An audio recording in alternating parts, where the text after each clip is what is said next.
Welcome back to another part of this F1 25 My Team Career Mode. This is part number 40 today for the British Grand Prix in Season 3. Coming off the back of a second win for Lando Norris and Mercedes, as Tramnitz as an AI managed to grab second place, back-to-back second places, of course. So it doesn't matter if I'm driving as him or he's on his own. He seems to just be at that level, whereas it was a very messy race indeed, of course, for us driving as Ollie Bearman. It was probably the craziest race we've had so far on F1 25. So if you haven't seen it, definitely worth checking out.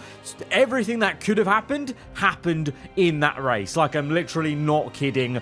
Twice getting floor damage, safety cars, red flags, spinning, many overtakes, and a great recovery, to be fair, because through everything we still got points. 7th place. We limited the damage in terms of, from a team perspective. We were slacking a bit compared to Tramnitz, actually, and we held up our own in terms of getting some points back, because at one point we were in last place, stone dead last in that race, and we managed to come back through every single thing to get at least something from that. But yeah, Tramnitz really impressing, whether it's us driving as him and obviously trying to maximize our own performance, but as an AI, he has been really impressive this season, and I think he can't deny deserves to be leading this Drivers' Championship. But we've now got the next half of the season to go, and clearly now we've not won a race in two races time. Merc have won 2.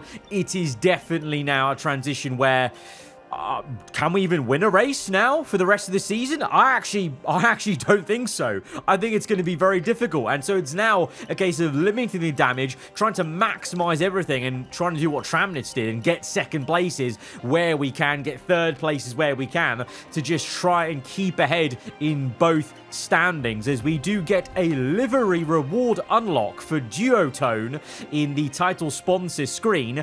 But actually, speaking of that, we've actually got our own livery unlock for the British Grand Prix. We've got a special one-off livery, and I'm going to call it the Duotone Stealth livery. So I didn't actually plan the timing of it, but unlocking an in-game new duotone livery kind of fits nicely, because I made this livery as being a bit more of a duotone focus livery. You can see on the front wing and the side pods, the duotone logos now are much more prominent, and the stealth coloring means now the front and the rear wing are a lot more bold, and especially the front wing, you can see the duotone logo a lot better from the front of the car. But yeah, this is essentially a stealth version of our main livery, where now everything that was white is in black, and then we've blacked out the rear wing and the front wing, like I said, just to give that more emphasis on the other colors we've got going on with the other decals, the other sponsors, but mainly duotone, which now you can see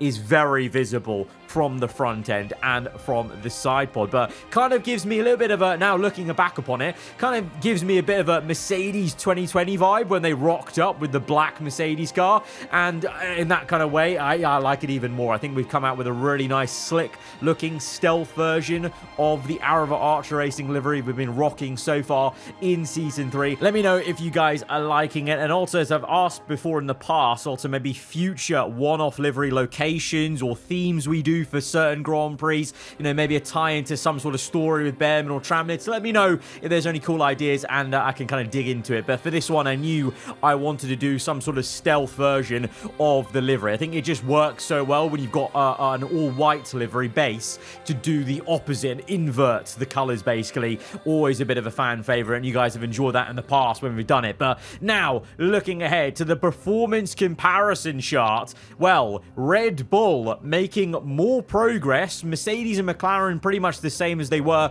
last episode, level pegging with us, but you can clearly in reality, Mercedes have had an edge with 2 wins in a row. Red Bull yet to win in this season, period. But now it looks like they are on par with Ferrari on paper. Obviously, Ferrari did win the first race, but I think their drivers have been very unfocused since then, and just the consistency's not been there compared to the first 2 seasons of this game, game where Ferrari won the Constructors back-to-back in Season 1 and Season 2. Red Bull, though, with Verstappen and Oscar Piastri, could this be now the time where they can go for their first race win at the British Grand Prix as we get ready to go into the race weekend? And, well, if you follow along with the every other pattern, we would be swapping over to Tim Tramnett. But seeing as this is the British Grand Prix and we do still have one British driver in the team, it used to be Jenson Button, now it's Ollie Bearman, I felt like it would be a bit rude to not drive as our British driver for his home Grand Prix. Unfortunately, Tim does not have a German Grand Prix. Obviously, you guys know how much of a fan I was of Hockenheim, and I really wish we would get Hockenheim in the modern era of Formula 1, but alas, that is impossible. But for this one, yeah, we're going to be still driving as Ollie Bearman, and because we've also got this nice one-off livery, a retro basic version of Bearman's livery where the actual only design touches from his main helmet we've been running for this season are the 87, the bear on the top, and then the aarava logo on the sides, and then the rest of it is a very barren, simplistic white helmet with scuffs, a bit of dirt, and then the Union Jack painted on the front. So it's a nice little one-off helmet and one-off livery as we go into this season's British Grand Prix, which, by the way, if you forgot, is in reverse for this season.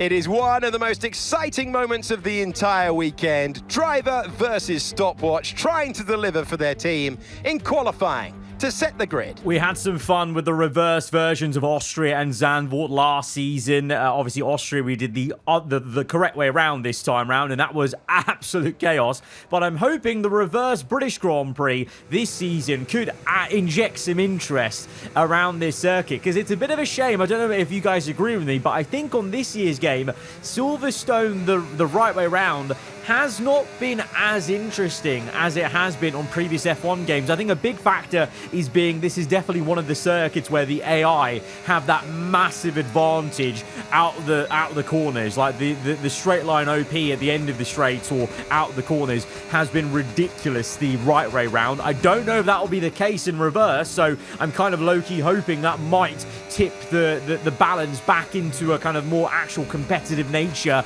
and in general, hopefully also the AI just have a bit more wheel-to-wheel action, because I felt like it's been lacking a little bit in the right way round Silverstone compared to just previous F1 games where I've had very fond memories of some bonkers races around this obviously epic track in real life, which gives us consistent bangers IRL. So yeah, just getting to grips with the reverse version out the pits. It's honestly a lot of fun. At first, I wasn't really sold on it. I actually preferred Austria and Zandvoort as reverse circuits, but I've come to now think that this is actually probably the best reverse circuit out of the three, because once you actually get to grips with where you're going, where the breakpoints are, where the flow is, it is incredibly flowing, and more so than the right way round. I think reverse Silverstone, you have to really think about like the next two corners or the next section coming up, whereas I think a lot of the time with the normal way,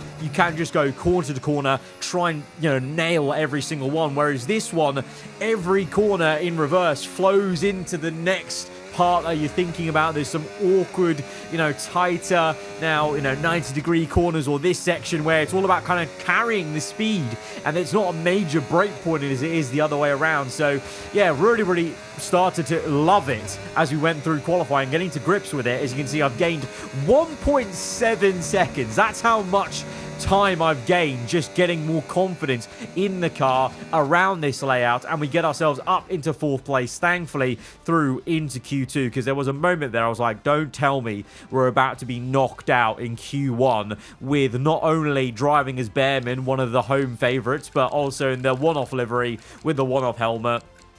Thankfully, crisis averted, and we are through. Bit of a crisis, though, for the likes of Williams and Renault. We're doing an Aaron knocked out. Also, Liam Lawson, the Aston Martin, will be disappointed with that. But the grid is actually getting more competitive now for the top spots, especially in the top 10. Now that we've got McLaren back as a bit of a staple, even though they're not maybe fully competitive, they're at least good enough to aim for the top 10. And so you've kind of got the usual big four and our own team fighting for the top 10, and it's a lot harder now for those midfield teams to break into it, maybe have a bit of a surprise, but they themselves are locked into a very close battle, I feel. So I think there's still intrigue up and down this grid, but for sure also a bit of a waiting game for a major change with any of these teams, you know, cracking that phase 4 barrier. But speaking of, to be fair, I just spoke about it being a guaranteed top 4 teams in ourselves. Antonelli, I mean, one for the future, Kimi, clearly, and Antonelli breaking in with the Haas in the top 10, and Lance Stroll, shocker, knocked out in the McLaren. So, but Lando topping the session. So, are we about to get a run of 3 wins in a row from Lando Norris and Mercedes? That would be pretty bonkers, and that would be a statement of intent for the rest of the season. But I still think now with Red Bull having those last upgrades, Verstappen, Piastri, if they can nail it, they could be a big threat for consistent race results now from this point onwards in the season. As with our first flying lap, it's going to be good enough for P5, Tramnitz P7, so we are on the back foot a little bit in terms of not even breaking in to the front 2 rows. It's all Mercedes 3-4 there, so is it, well, Verstappen's P6, so is it Piastri, I wonder? One of the Ferraris, as we do set a purple middle sector, 3/10 up. This could get us into the top 2 rows. Piastri's blocked us. What are you doing, man? Oh, I got so angry in the cockpit. I tried to slow down to make my anger known, and oh my god. Oh my god. Tramnitz has just driven into us. I got so angry trying to, you know, make my frustration known to Piastri in the cockpit, driving next to him slowly, that I slowed down way too much. And Tramnitz, to be honest, I don't know what the racing line there was. He just pretending like it didn't exist. You feel like the AI should do a bit better of maybe avoiding, just like the Mercedes did there. No, Tramnitz just drove straight into me, maybe letting his frustrations know about, I don't know, ourselves or the car, maybe, because it's only going to be P5 and 7 then. And you know, I think we could have been on the second row at least with that last lap, but Piastri, the man in second, he blocked us. Forget what happened with us and Tramnitz. No issue, no penalty or anything like that. I don't think Tramnitz would have been that much better, to be honest. But the main annoyance is, yeah, Piastri there, definitely 100% blocked us. Like, I just couldn't figure out a way that we could have still held those 3/10 whilst going around the outside or the inside of Piastri there. And so he's managed to keep himself on the second row. It's incredibly close between him and Albon, but also with the Mercs as well. So I think we've got a real fight on our hands between Merc, Red Bull and Ferrari. Whether we can get involved, I don't know. It's going to be tough, I think. And the problem is there's also rain forecast. Let's go to the grid. Britain is one of only 2 countries to have held a Grand Prix in every year of the Formula One World Championship. Long may it continue. It is a circuit of speed, history and drama. It's Silverstone. It's the British Grand Prix. Off the back of a fantastic qualifying session, it's time to see how our starting grid looks like for today's race. Alex Albon will lead us away from pole position, and Oscar Piastri completes the front row. As we continue through the rest of the grid today, we have Sainz, Norris, Ollie Behrman and Verstappen, Tramnitz, Leclerc, Ocon and Andrea Kimi Antonelli, Colapinto, Stroll, Pepe Marti and Gasly, Tsunoda, Bortoletto, Liam Lawson and Jack Doohan, Aaron, Maloney, Hulkenberg and Isaac Hadjar rounds off the grid. And with preparations almost complete, let's head down to the track. Welcome to the commentary box. I'm Alex Jakes. Alongside me, a real authority on all things motor racing. It's a warm welcome back to Anthony Davidson. I love this moment in the weekend. Put us in their shoes right now. What are they feeling on the grid? You've got to know, you've got to have a pre-race game plan. You've watched videos before you get into the car of previous races gone by. You know where you have to place your car if X, Y or Z happens in front of you or behind you. So having this clear game plan is absolutely essential before you get in the car. So in typical British fashion, we've got a wet race, and it's quite a confusing one as well, because the weather forecast there has all just overcast symbols, no actual rain symbols, but it is in fact raining, and we are in fact on intermediates. But the fact that the symbols are all overcast maybe indicates to me that this track will be drying out sooner rather than later. It doesn't look incredibly wet. There's a little bit of spray. Obviously, the droplets of rain are coming across the TV camera on the T-cam, but I think because of the symbols not even having any rain, that this will be getting towards just an overcast race where the track will dry out. And I'm hoping for our sake sooner rather than later, because not only obviously did we talk about Silverstone maybe having the AI advantage towards them with the acceleration, but obviously we know very well documented on this game that in a lot of circumstances the AI are amazing in the wet versus the player. There have been 1 or 2 races where we have actually been able to get one back over them, or we've been not too bad, but in general I would still rather it be mostly dry. So I am praying that it's going to dry out a bit sooner than later, but we're just going to have to get through this first phase. And well, this is certainly going to be another obstacle, is Silverstone reverse in the wet. I have never done it in any sort of context on F125, so this is going to be a big stab into the unknown. But hey, we just came off a race where there was a big unknown at one point of being last place, and we still made it work. So let's dig into this as we go to 5 red lights, and we're on the way at Silverstone as we head down towards, though, what was usually the final corner is our first corner. It's a good start for us, but then into turn 1, losing a little bit of grip into the left-hander, having to take avoiding action not to break the brake marker board, because that wouldn't have been any help to me later on as we come round for the second time on lap 2. So we really were quite careful in the runoff area, and initially we did get the Mercedes, I think, of Norris, but he's re-overtaken us. We're down to P6 now as Verstappen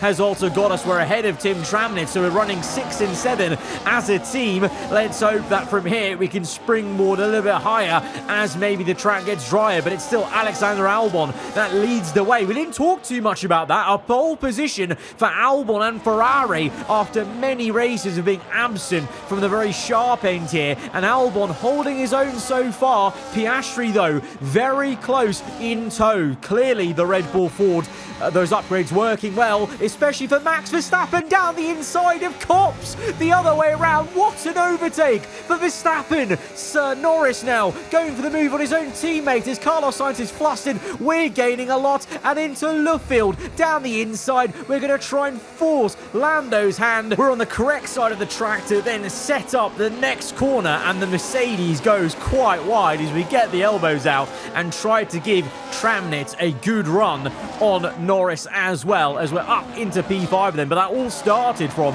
a fantastic overtake from Verstappen in these conditions as well. That's even more impressive, let alone doing it the other way around. Is Antonelli, after such a brilliant qualifying, the Italian is going to be out. He really does deserve a better seat than that Haas. He's been putting in some good performances here and there, some flashes of speed, even for Marty as well, to be fair. And the Haas has just not had the upgrades it probably deserves to be a little bit more punchy, and the reliability now letting down Antonelli. There's a virtual safety car here, and so we're trying to, obviously get as close as we can to the Delta time and keep up with Carlos Sainz. As I felt there's been a few times on this game where I think the AI have just trounced me on the restart because they're so pinpoint accurate on the Delta. I'm asking also about the weather conditions. We are being told that the rain is only going to last for a set amount of time. Right now it's a very vague 10 to 15 minutes, so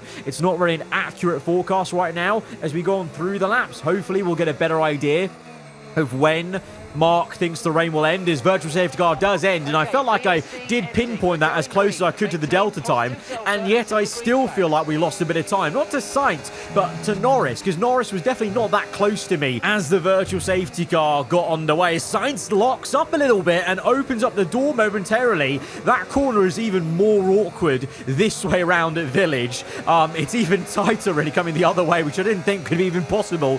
But yeah, Sainz with a little lock up nearly let us in, but now he's actually got a good jump on us because we also ourselves compromised our run through that section. And as we go on through to lap 5, Sainz has scarily pushed away, and Lando is rapidly now pressurizing us, and we leave the door open, and he's going to get his revenge. He's down the inside in the same way that we overtook him, and the Mercedes is through. I had nothing to defend. We were running wide, and we just got caught a little bit unawares by Norris, and now Tramnitz is right up my gearbox, and I'm letting him by. I lift off and let him by because I just saw the writing on the wall at this phase now. You know, as the tyre also starts to creep in a bit on the inters, I've got no pace. I don't have, like, the way Sainz has pulled away like 3 seconds in like 2 laps, if that, was ridiculous. I just don't have the pace. And now Ocon is all over the back of me on lap 8. We've done well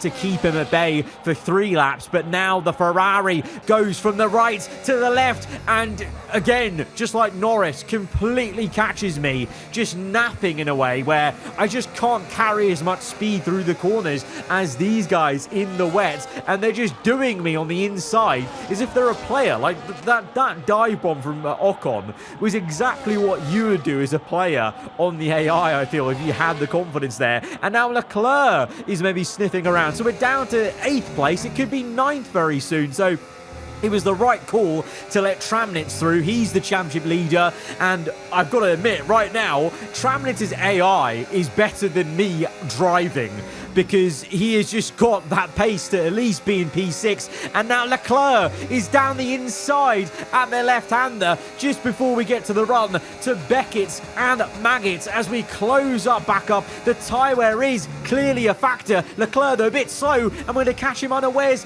and kind of repay the favour in a way and just try to sling it down the inside, and we've done so in the middle of that complex of corners. The tyre wear icon is coming orange, so tyre wear is definitely a factor now on lap 10, as this is turning into a ding-dong battle with Charles Leclerc, the reigning champion. As he repasses us, we come back through with a bit of battery use. This is probably the best spot we've had all race long so far. It's just been a case of being swarmed, but this is a bit of a fairer fight. I feel like we can still keep our foot in it, but now through the right-hander, having to be very careful, as if you've watched my online video of F125, you know we've had a few problems at that corner before, but the AI a little bit more respectful than an online player would be, and Leclerc, though, just fully cuts across, though, and slams the door shut to the point where Stroll now is actually ahead of me momentarily. We're going to repass him and get the elbow out, because there's no way I'm letting Stroll pass me, but Leclerc has fully helped out his teammate, and eventually that fair fight has turned into him rinsing me.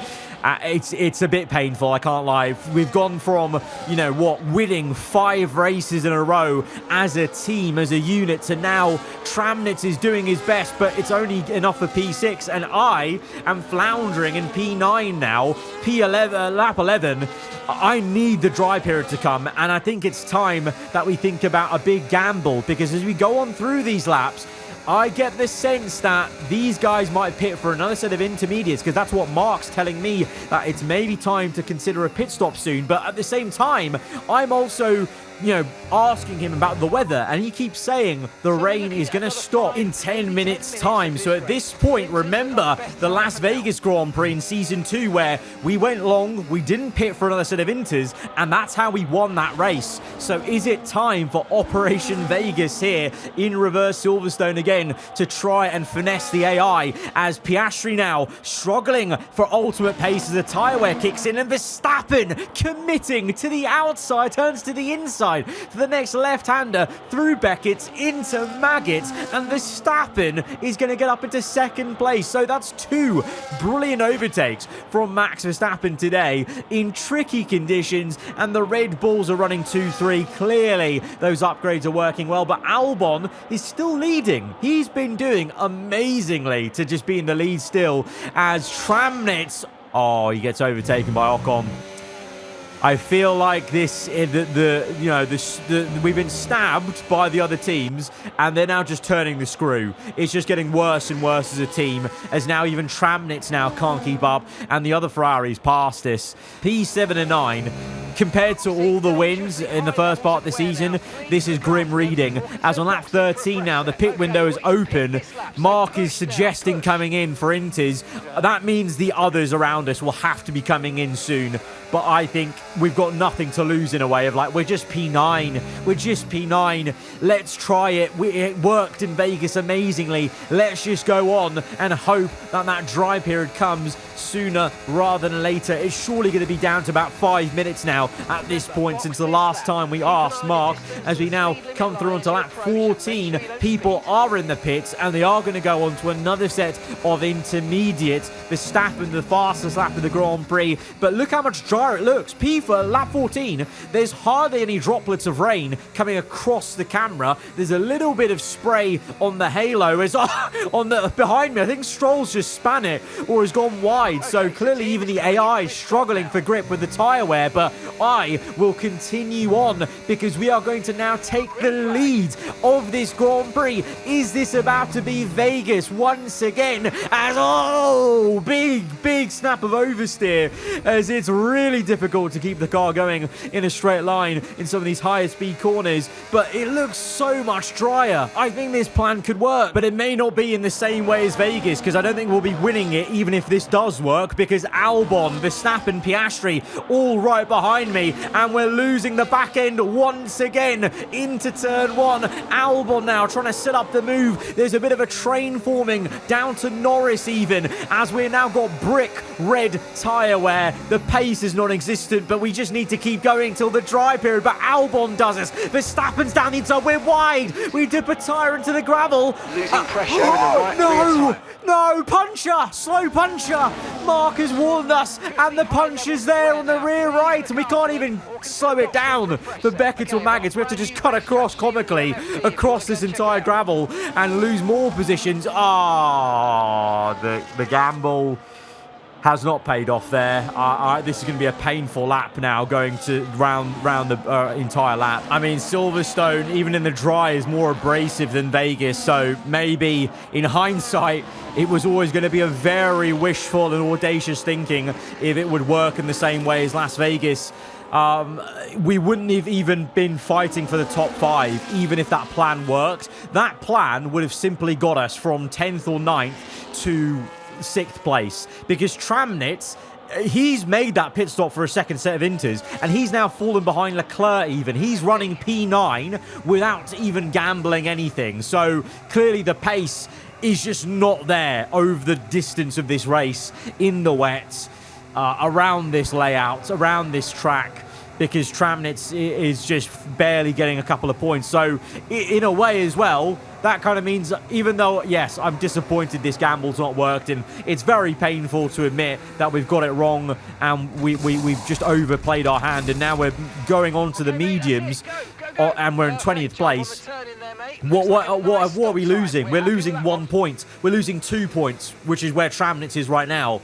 Is it really that much to lose? And to that point, that's why we're on mediums, by the way, as we nearly spit it into the wall, because it's apparently still too wet, even though, can you not agree with me? It looks dry. It looks like it's just overcast, like the weather forecast was indicating, and yet we get done by Hulkenberg, and on lap 18, there is no pace. The track looks pretty dry to me, and even though I'm trying to stay on the racing line, we just can't get any traction. It almost feels like I've still got a puncher on my rear right, which I don't know if is a weird glitch in the handle. I don't know.